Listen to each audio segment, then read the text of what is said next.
Hola,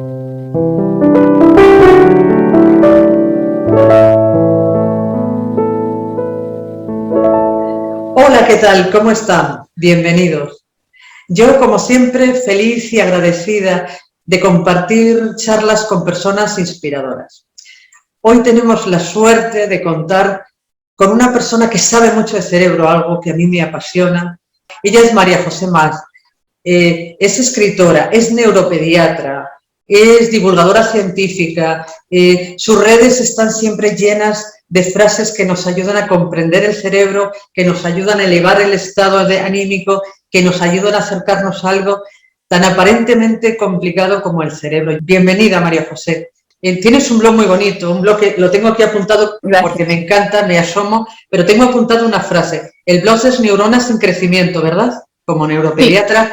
No podía llamarse de otra manera. Pero tengo una frase tuya por la que yo me identifiqué contigo, que me encantó. Tú dices, no estamos condenados a ser porque podemos y debemos elegir quiénes somos. Pues esas frases son más del principio del blog, cuando era más joven también, y te parece todo un poco, a veces sueno categórica, que no lo soy, pero bueno, primero quería agradecerte, Carmen, porque también te sigo en redes y me gusta mucho el buen rollo que transmiten tus mensajes, y un poco esa frase va en ese sentido, pues en el sentido de cuando te sucede algo, ¿no? Tú puedes elegir sobre todo cómo reaccionar a eso que te ha sucedido, y puedes reaccionar de una forma más instintiva, menos elaborada y más, dijéramos, impulsiva y emocional, o puedes intentar poner el filtro de la razón ahí, y entonces si pones el filtro de la razón, pues puedes modular mejor tus emociones. ¿Y cómo podemos hacer para que los niños efectivamente acaben siendo adultos sanos, adultos felices y adultos inteligentes? Primero, respetar sus habilidades particulares, porque dentro de esas habilidades de especie, pues hay personas, ¿no?, que tienen muchas habilidades motoras, son muy hábiles motrizmente, otras son más hábiles cognitivamente, otras son más hábiles socialmente, otras son maravillosas y tienen habilidades en todos esos campos, ¿no? Entonces, como el cerebro se va construyendo en etapas, no es que los niños sean esponjas, es que nacemos con un cerebro sin construir. Entonces, tú lo construyes, esas habilidades que te vienen heredadas por ser la especie humana y por las habilidades propias que heredas de tus ancestros, de tus padres, abuelos, etcétera, tú las tienes que desarrollar en un entorno.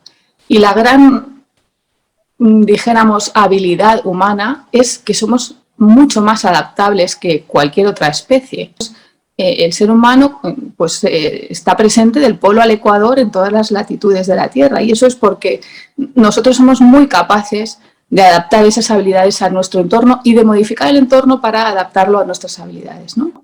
Entonces, como eso en la infancia sucede cuando aún no estás construido, porque esa habilidad, esas habilidades que tenemos todos, que compartimos todos, siempre pongo estos ejemplos porque me parecen los más esenciales, ¿no? Los seres humanos nos caracterizamos porque andamos sobre nuestras piernas, porque hacemos pinza manual y porque hablamos. Entonces son como las tres habilidades esenciales humanas, pero no es lo mismo el que nace o el que se desarrolla en un espacio montañoso, tiene que trepar las montañas. Todos hemos visto a esas personas sherpas del Himalaya que suben allí como si nada, y en cambio el europeo blanco que va allí a escalar necesita allí bombonas, oxígeno, 50 veces su peso, y el otro sube como un paseo. ¿Por qué? Porque ha nacido ahí, es su hábitat natural y está acostumbrado a andar así, ¿no? O todos ahora porque quizá hay más, cuando yo era joven no era habitual comer con palillos, era una cosa exótica, era un restaurante chino. Escoger los palillos por primera vez y pretender comer con palillos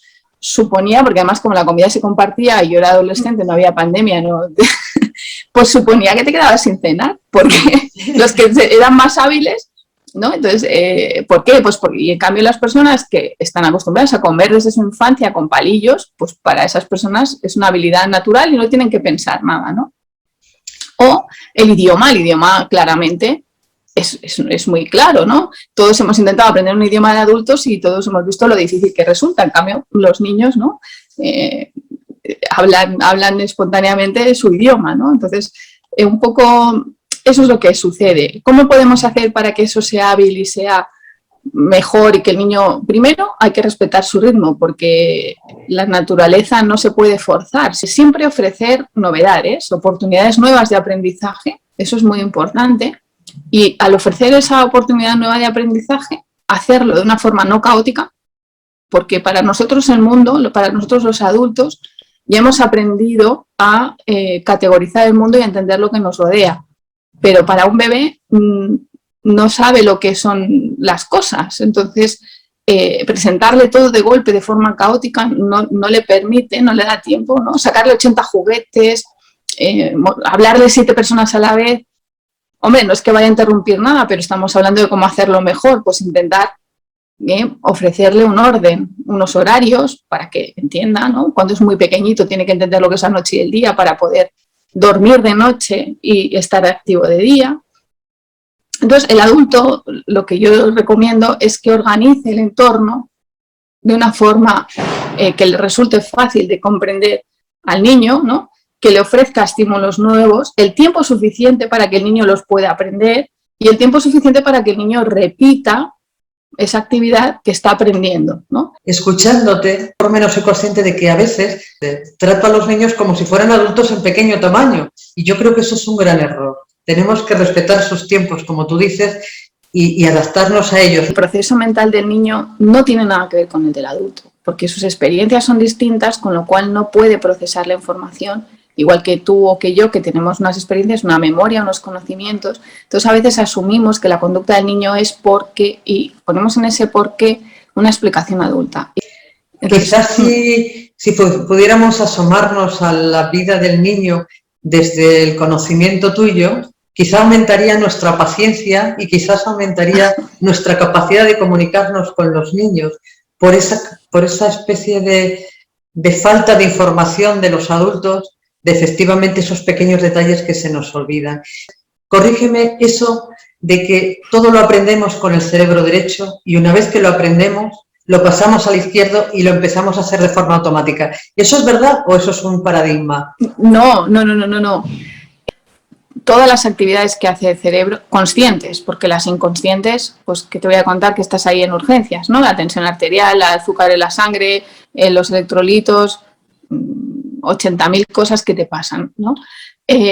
Sin que tú te des cuenta. Como actividades conscientes podemos decir que hay 3 grandes categorías, simplificándolo enormemente, que son las motoras, la cognición y la conducta. La motora tiene unas vías, como médico lo sabes muy bien definidas, muy concretas, son muy rastreables desde el punto de vista anatómico. Y es la primera que se construye y sobre esa vía motora se construyen todas las demás. Yo puedo decirte que incluso pensar requiere de la vía motora.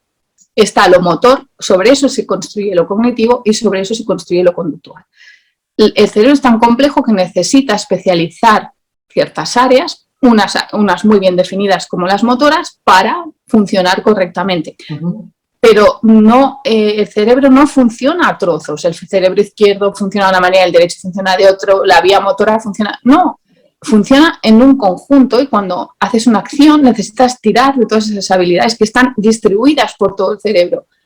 Entonces, la cognición y la conducta requieren de un entramado complejísimo que no comprendemos y no podemos definir, de conexiones entre estas áreas distintas. O sea, fíjate, lo básico que sería lo sensorial y lo motor, podemos establecer vías sensitivas y vías motoras, pero no podemos establecer vías cognitivas. Sí que lo intentamos, pero son muy difíciles de aislar en un acto cognitivo que participa y que no. Entonces, cuando haces estudios neuropsicológicos, que sería una de las formas de ver esto, ¿no? Test neuropsicológicos combinados con neuroimagen, por ejemplo, o con imagen funcional, te permiten ver qué zonas se activan cuando tal. Pues bien, si te hacen un test psicológico que te dice, dime palabras que empiecen por la letra P, que es un clásico de, ¿no? Pero no las digas, solo piénsalas.